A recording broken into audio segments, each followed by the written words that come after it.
छतरपुर जिले के राजनगर विधानसभा क्षेत्र में वर्षों की मांग के बाद खजुराहो सेंट्रल स्कूल में कक्षा 1 से 5वीं तक एडमिशन प्रक्रिया शुरू हो गई है, जो 30 जून तक चलेगी। प्रत्येक कक्षा में 40 सीटों के हिसाब से कुल 200 सीटें निर्धारित की गई हैं। 16 जुलाई से नया सत्र शुरू हो सकता है। फिलहाल स्कूल यूथ हॉस्टल की पुरानी बिल्डिंग में संचालित होगा, जहां बारिश में छत टपकने और साफ सफाई की कमी की शिकायतें भी सामने आई हैं। प्राचार्य राजकुमार विश्वकर्मा ने बताया है कि आरक्षण नीति के तहत SC, ST, OBC, दिव्यांग और BPL कार्ड धारकों के लिए सीटें आरक्षित की गई हैं। अब तक करीब 300 फॉर्म बांटे जा चुके हैं और प्रवेश लॉटरी सिस्टम से होगा।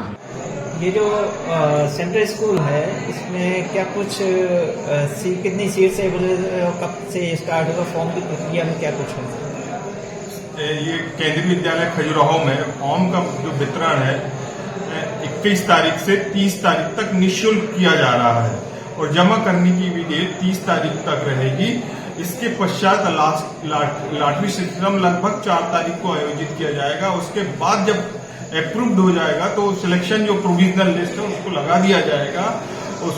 उसके बाद एडमिशन की प्रोसेस स्टार्ट होगी और पूरी कोशिश करेंगे कि 16 जुलाई से जो है केंद्रीय विद्यालय प्रारंभ हो जाए।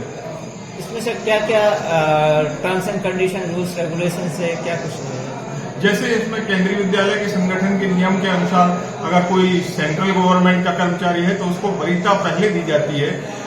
क्लास 1 के लिए जैसे RTE के तहत एडमिशन होते हैं, SC, ST को भी विशेष प्रेफरेंस दिया जाता है। OBC, NCL वाले को भी, जो OBC के NCL नॉन क्रीमिलियर लेवल के जो कैंडिडेट हैं उनको भी विशेष सुविधा दी जाती है। 27% का आरक्षण उनका भी है। SC का जैसे 15% का आरक्षण है, ST का 7.5% का आरक्षण है और अन्य क्लासों में भी ये आरक्षण की व्यवस्था रहेगी। तो लॉटरी के सिस्टम के द्वारा, और जो इसमें सबसे ज्यादा रोल रहता है कि अगर किसी कर्मचारी का पिछले 7 वर्षों में अगर जितने ज्यादा ट्रांसफर हुए हों उसको प्रेफरेंस अधिक मिलता है एडमिशन के लिए।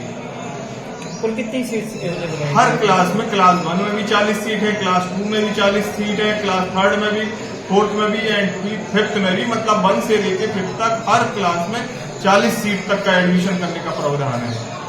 आज जो है पेरेंट्स बड़े उत्सुक थे कि अपने फॉर्म लेने के लिए, इसलिए 7:30 बजे से ही पेरेंट्स यहाँ आ गए थे। मैंने उनको दिक्कत ना हो इसलिए उनको आराम से लाइन में लगवा दिए थे ताकि पेरेंट्स को इजीली फॉर्म उपलब्ध हो सके। और 2 काउंटर बना दिए गए और दोनों काउंटर वालों को समझाया गया कि थोड़ा फॉर्म की स्पीड बढ़ाओ ताकि पेरेंट्स को किसी भी प्रकार की असुविधा ना हो। तो पेरेंट्स ने लगभग, मुझे लग रहा है 80 से 70% पेरेंट्स ने फॉर्म ले लिए हैं और जो बचे हैं उनकी प्रोसेस अब चल रही है। धीरे से, आराम से, बिना असुविधा के फॉर्म पेरेंट्स प्राप्त कर रहे हैं फॉर्म। सर, जैसे केंद्र, राज्य और उसके बाद SC, ST, OBC का आरक्षण क्या होगा? जैसे सबसे पहले जैसे RT का होगा तो RT के तहत उसमें जो आएंगे SC के लोग आएंगे, 15% उनका वही आरक्षण है। ST का 7.5% आरक्षण है।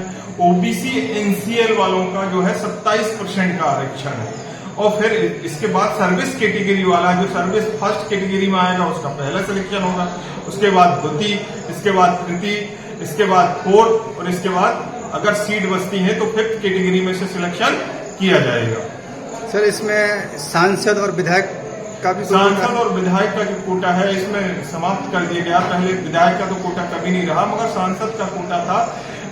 सांसद के कोटे को उस समय 2023 में उसको क्या कर दिया गया, समाप्त कर दिया गया। सर, अधिमान्य पत्रकार का भी अभी कोई कोटा क्या है? अधिमान्य पत्रकार का कोटा है क्या? नहीं, इसके अलावा सभी प्रकार के कोटों को जो है वो समाप्त कर दिए गए। कुछ स्पेशल प्रावधान है जिसके तहत हम 40 से ऊपर तक एडमिशन ले सकते हैं।